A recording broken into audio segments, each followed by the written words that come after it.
Good afternoon, Bob here. Wanted to share how I plane my sides down to the final dimension before gluing in my linings and eventually gluing on the back and the top. So first thing is, I believe from the beginning I enjoyed the idea of having the neck connected to the sides at a very early stage of the construction. So just briefly, I'll go over what I do. I build the neck and cut the side slots, and I literally will glue the sides into the neck slots. I'll flip the neck over, have the head hang off the side of my workbench over there, which is cluttered right now because of my reorganization of my workshop since I got rid of my big machines. Anyway, long story, but I literally glue the sides into the neck on that bench over there, flip the neck over, have the head hanging off the side of the workbench, have the neck kind of at an angle, and with everything upside down, after I get the final length of my bench sides established, I'm not going to go into all of that, I will glue the sides into the neck slots over there, and then I'll put this whole thing in this form and make sure I have the proper length of the sides.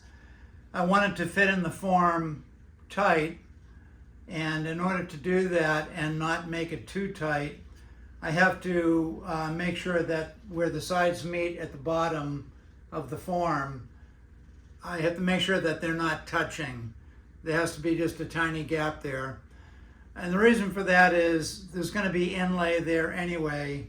And by having that gap, I can be assured that when I put this into the form, it's touching the sides exactly all the way around, and it's not too tight at the bottom. I think you get the idea. Okay, so the way this form works, and I have 3 of them, this one happens to be a little bit thinner for when I'm building flamenco guitars, where the sound box is narrower. But I'm using it for this Brazilian rosewood guitar because it's one of my favorite forms. It's my #1 form. I have 3. The others are a little bit thicker, maybe 1/4 of an inch thicker. But anyway, I decided to build this particular guitar in this form. And this is one of my last 2 guitars, unless I build more than these. This is one of my last ones. So you can kind of see this form, and this neck actually sets down into a channel. That channel is not quite 1/4 of an inch deep. Let me just measure. Yeah, actually it's 5/16, so it's a little bit more. But the neck sits down into this channel. It's just a routed out channel. The heel, where the heel goes in here, it's all been carved, the form. It's been carved and rasped, so everything fits in, okay? And of course there's a turnbuckle here with blocks that match the curve, and they keep the waist nice and tight. So everything's in here. Once I get this all dry fit, I glue in the tail block. I'll put clamps all the way around here. As an example, I'll use these wooden cam clamps. And in order to get everything fitting tightly, I'll go all the way around with these blocks, which have kind of a curved edge. And the curved edge goes up against the guitar form. And then I'll just, make sure that, I'll go all the way around with these things. Make sure everything's fitting tight. And I'll check to see what kind of a gap I have here. I want just a slight gap. A 1/64 of an inch, a 32nd of, let's say a 32nd of an inch. That would be fine. And I'll put a piece of wax paper in there, glue the tail block in place once I get everything where I want it guitar-wise in the form. So these are just to make sure the sides are tight to the form all the way around before I glue the tail block in, okay? So I'm going to take this off right now.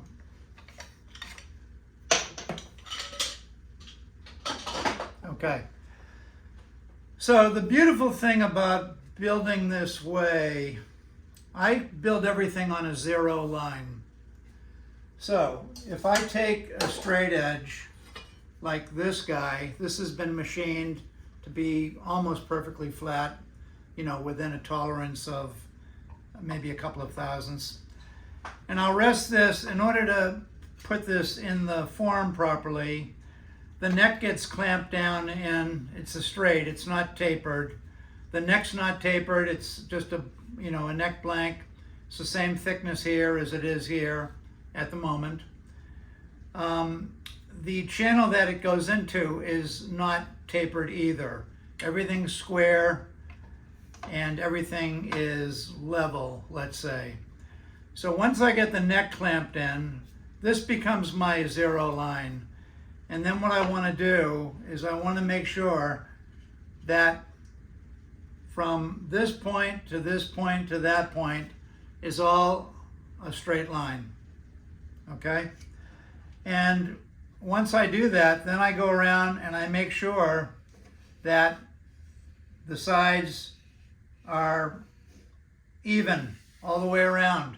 In other words, they touch the bottom of the ruler. They just touch the bottom of the ruler, assuring me that everything is on a 0 line, okay? So, hope you can understand that concept. So, from here to here, to here, to here, to here, to here, to here, to here, and to here, it's all on the same straight line.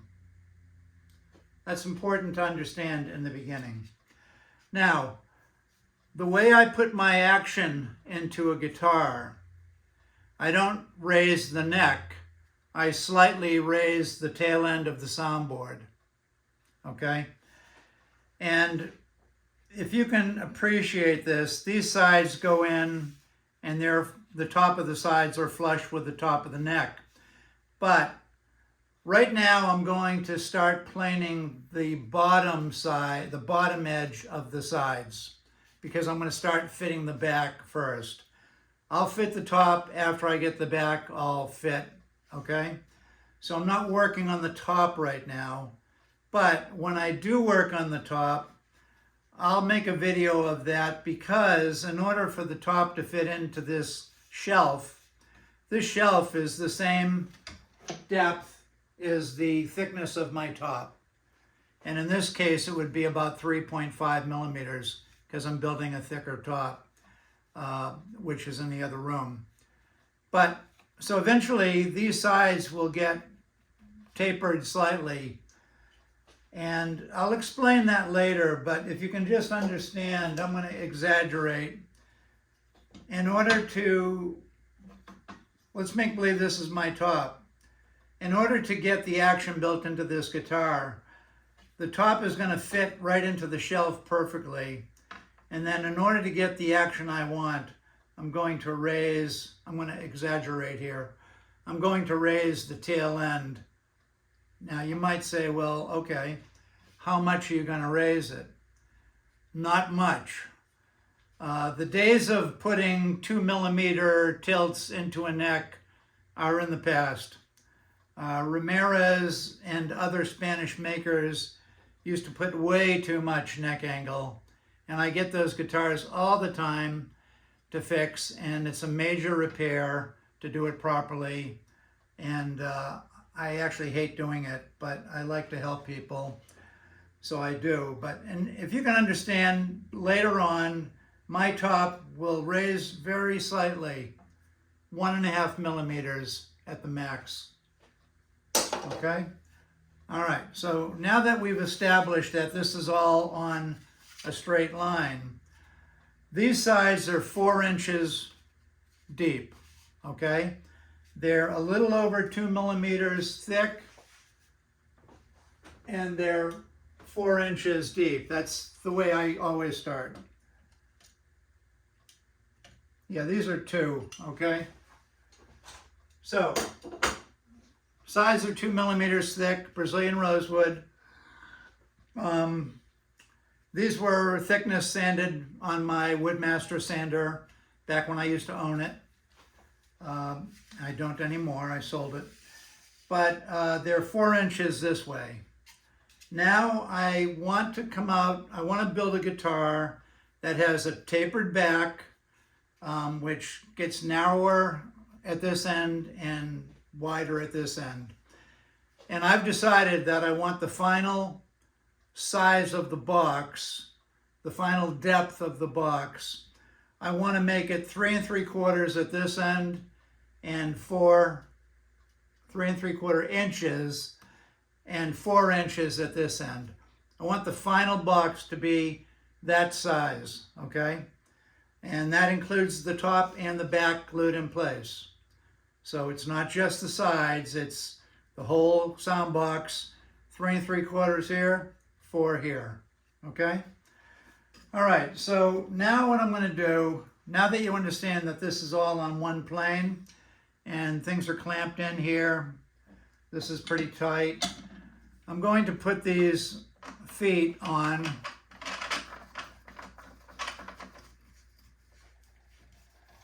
And this allows me to flip my form over. These legs are shorter than the legs that are on the bottom. And let me see if I can give you some idea. If I can find the right ruler. So these legs without the little spacer, these are 6 1/4 inches long. And they screw in there, there's a little spacer because don't forget, I narrowed this form. I made it a little thinner. I did that on my sander years ago. It's a little narrower than my other 2 forms. Okay, so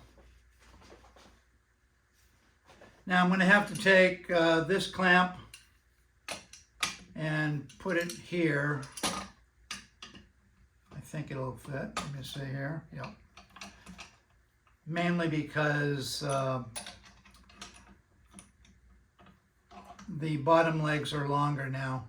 This is a stop clamp. The other thing I wanted to mention is the neck is centered on the center of the tail block. So everything is left to right.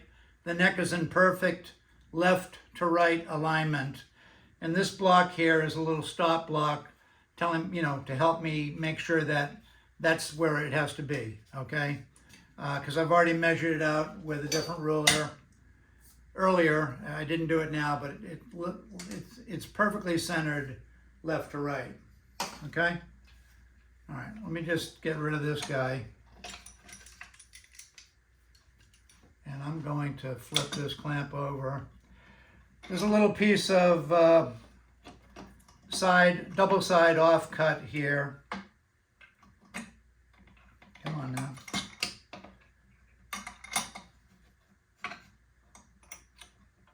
Just going to tighten this a bit. Okay, now I'll take this one off. There's a reason why I'm doing all this, but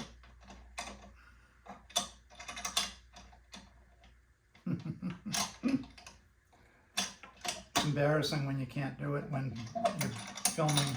Okay. All right. So these are tightened. Now I'm going to flip the form over.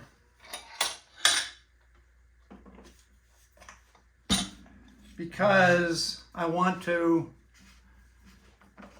work on the back, this side of the sides. I need to reduce the width of the sides in order to meet my final measurements. These guys are longer. These legs, and there's a reason for that too. These are 9 1/4, let's say. So 6 1/4, I think the other was, and 9 1/4.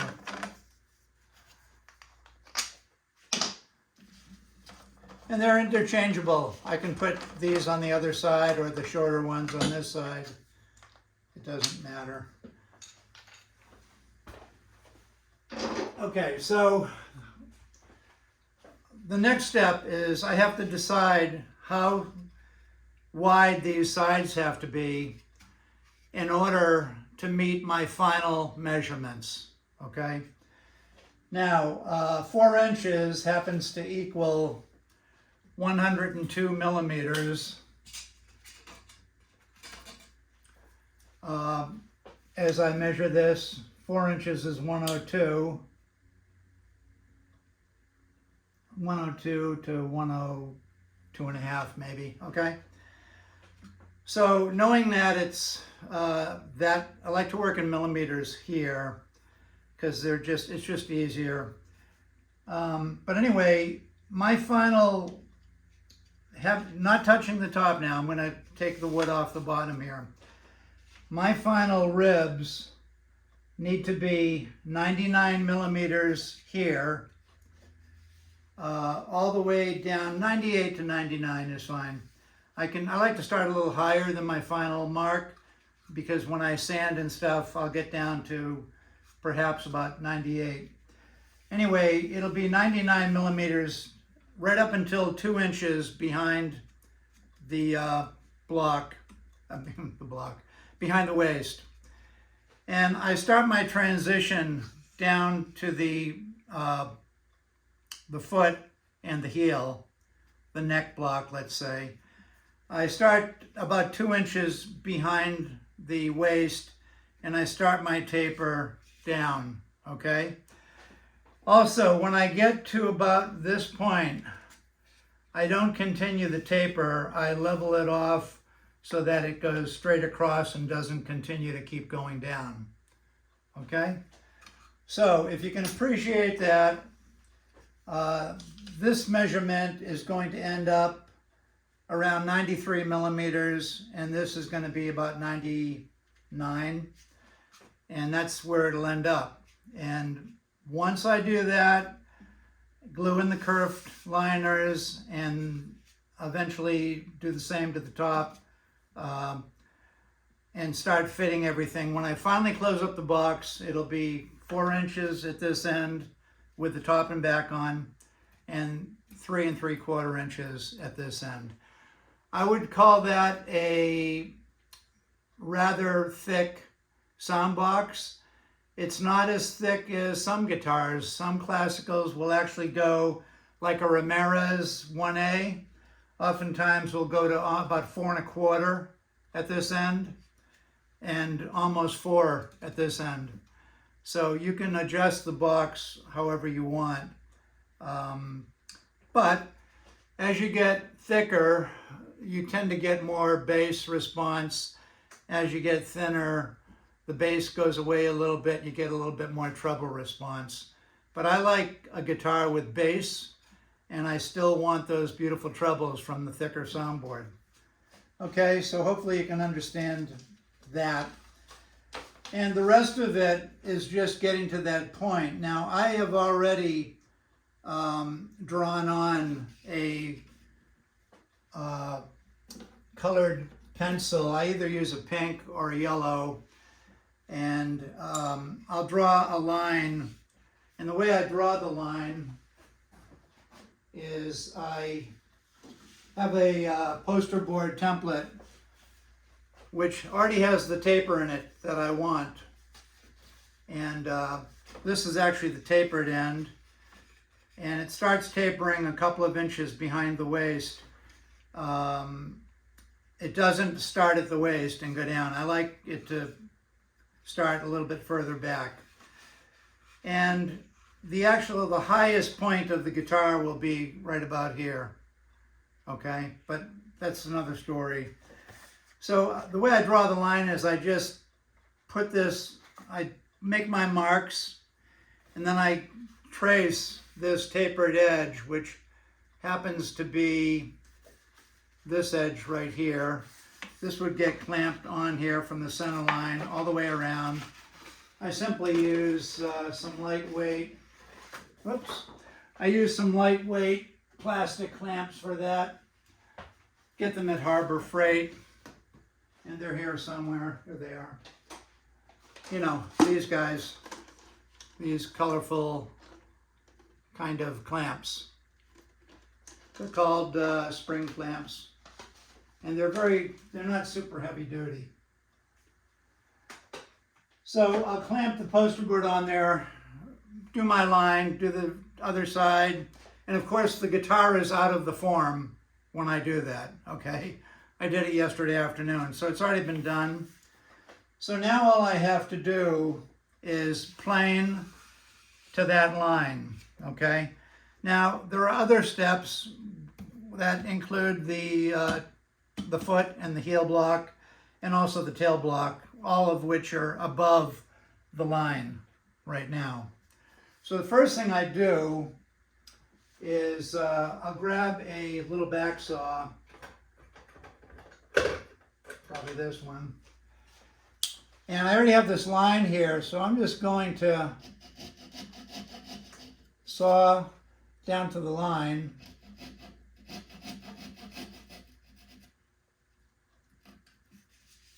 Okay, and another thing I do is I'll take a Jorgensen clamp, one of these guys, number 3701, and I'll just clamp this to my workbench so it doesn't move all over the place when I'm planing.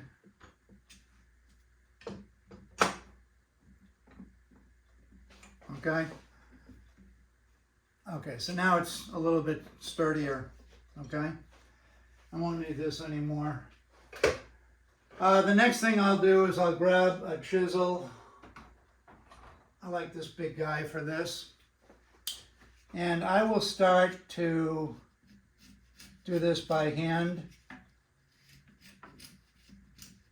And also by going, and it's hard for me right now because I'm really only working with one eye. My right eye, I have a corneal scar on. That happened about a year ago. We were out in Colorado hiking, Utah and Colorado and Arizona. And I discovered I have this dystrophy called epithelial basement membrane dystrophy. And essentially it's a little ripple that you get on your cornea. And I had it, when I got home, I had a surgeon diagnose it, and then he kind of smoothed it out and telling me it was going to be fine, but it wasn't when he was done. So now I have a little scar on my cornea, and looking through my right eye is like looking through cellophane. I can see everything, and it's in focus, but it's all hazy. So it's not a cataract, it's a scratched cornea. And I'm dealing right now with finding a surgeon that can fix it with a laser. And there's a lot of waiting involved because these guys are really in demand and busy. So my appointment with him is in August, if you can believe it. So it's a little difficult for me right now. So if I go a little slow, it's only because I'm doing this essentially with one eye. And basically, I'm chiseling this Brazilian. I know this might be boring to watch, but I'm going down just about to that line. And I can do the same thing here. This is about well over 1/4 inch above the foot here. And I just want to get some of that rosewood off out of the way. And I will say that the Brazilian is being kind to me right now. In other words, it's allowing me to cut in the direction that I want to cut. I'm going to eventually pull out the small block plane to do this, but this just gets me started.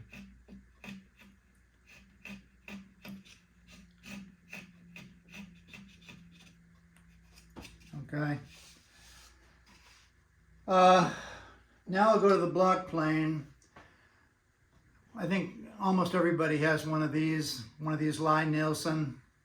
Yeah, Lie-Nielsen. I'll take some paraffin wax and just kind of scrape it on the back. It's a nice sharp blade, and we'll see how it works. And I'm watching the line here. Keep in mind that it's tapering. Right now I'm feeling this. I'd like to take off a little bit more than I'm taking off. So I'm going to extend the blade out a little bit. And there we go. And I'm going to work on this end mainly. Try to get the distance to the line. Try to get it about the same all the way around.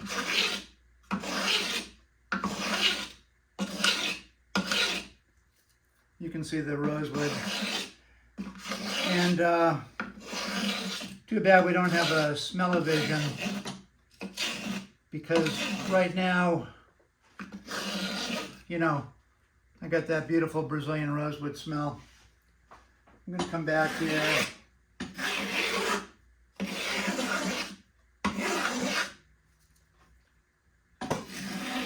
So I have a line over here that you can't see. You might be able to see it a little bit here, but it's just a wax pencil. It's pink in color.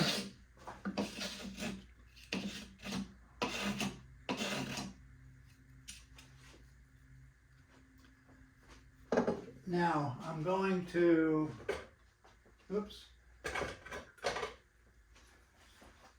cut this as well, and the line that I want is, I have two lines here. One is the actual tracing of the cardboard, and the other is more of a level line, okay? So we'll go back here.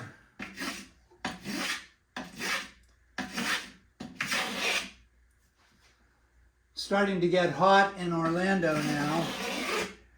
I have my air conditioner in the shop turned off for the sake of the recording, but I can feel the temperatures rising. It's 79.2 degrees right now. I like to keep it about 74 in here.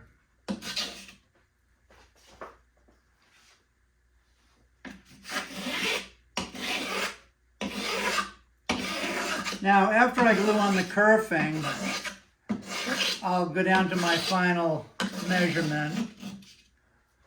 I will not go any further than the line on this. And the line is a little high, because the actual measurement is 98 millimeters, but I use 99. A little bit of safety. Okay. I'm going to take this down a little tiny bit more with a nice sharp chisel.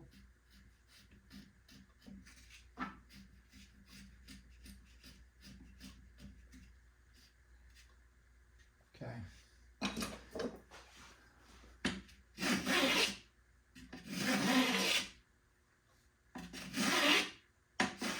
These are single sides. I don't always use single sides. Often I use double sides. Okay, now I'm getting close to the line. I'm going to pull the blade back a little bit.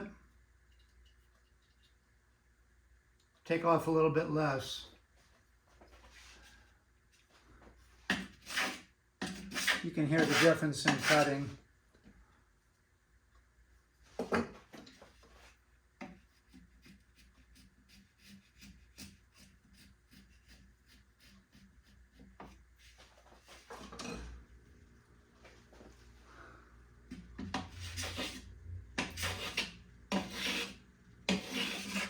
Okay, and I'm almost there. I just work this area here. This part is done more by eye. Back to the chisel.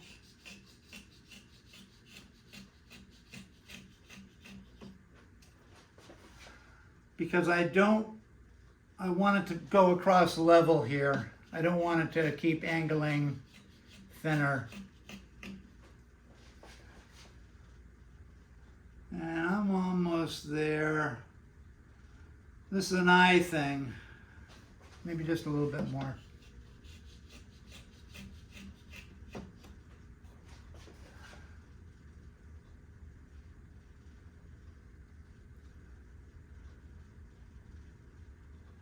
Yeah, I think I'm just going to do a little bit more here.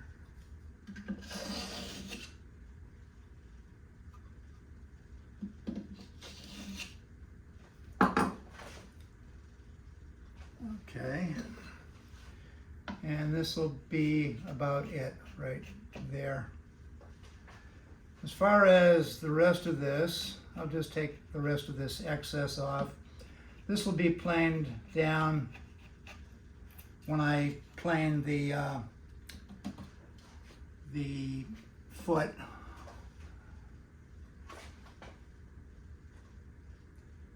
And I'm using my good eye. Okay. So normally at this point I would clean up the shavings, but I'll spare you of that noise. And what I do now, I'm only going to do this to one side to keep this video a little bit shorter. But I got some 120, and I have a wedge here, just a wooden wedge, and I'll use it as my sanding stick. 120 grit, and I'm just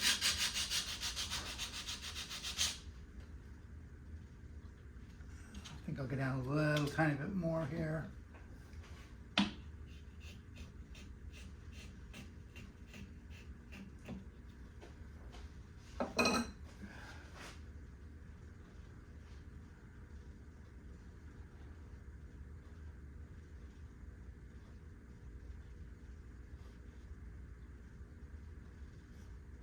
Yeah, just a little bit. One more pass here. That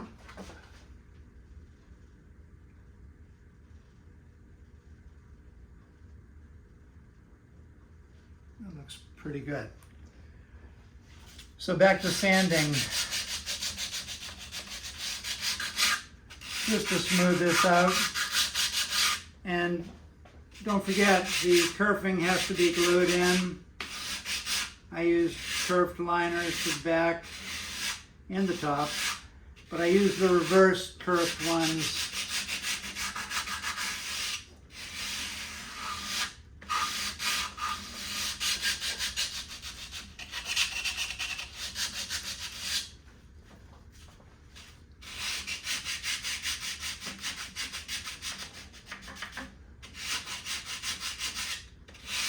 Okay?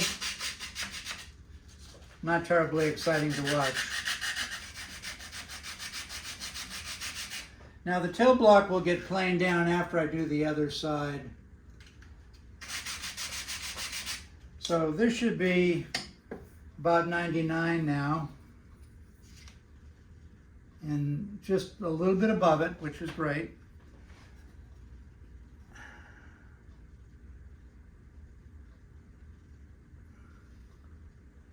And right now this is about 95, so I have to do a little bit more sanding here. But you get the idea. I'll do both sides. I'll do it the same thing to the other side. I'll have to flip the form around. And once I get them both done, I will plane the tail block flush to the sides there. And I will put, I have a gauge that I use here. Let's see here. It's number 1.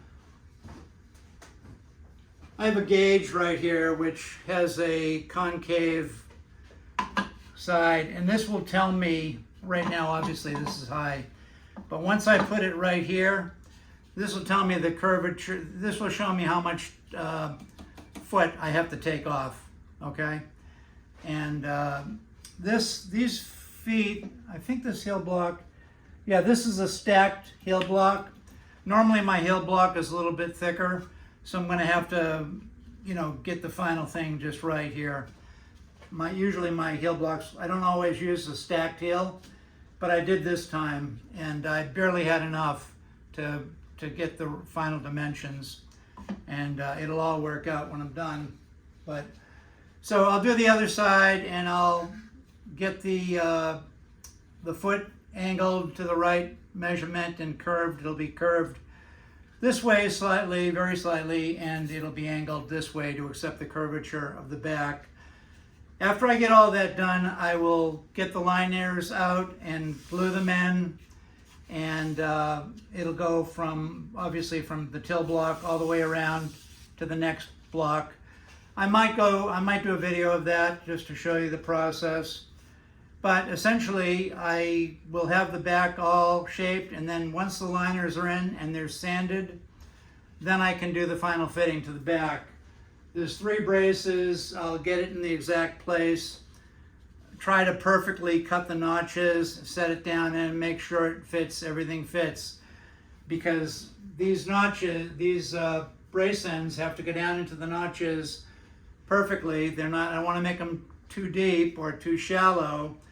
And also the periphery of the back is going to have to meet at the kerfing and the sides perfectly and touch all the way around and be sanded at the right angle, at the proper angle. So that's it. Nothing else really to say on this. Single sides, which I don't do a lot these days. I make more double-sided guitars, but I wanted to go back to single sides for my last couple of guitars, and that's it. Tail block is mahogany, the neck is mahogany. I want sustain, so it's a heavier neck. It's not Spanish cedar, and that's it. I don't think there's anything else, so Bob Desmond signing out, and I hope you have a great day.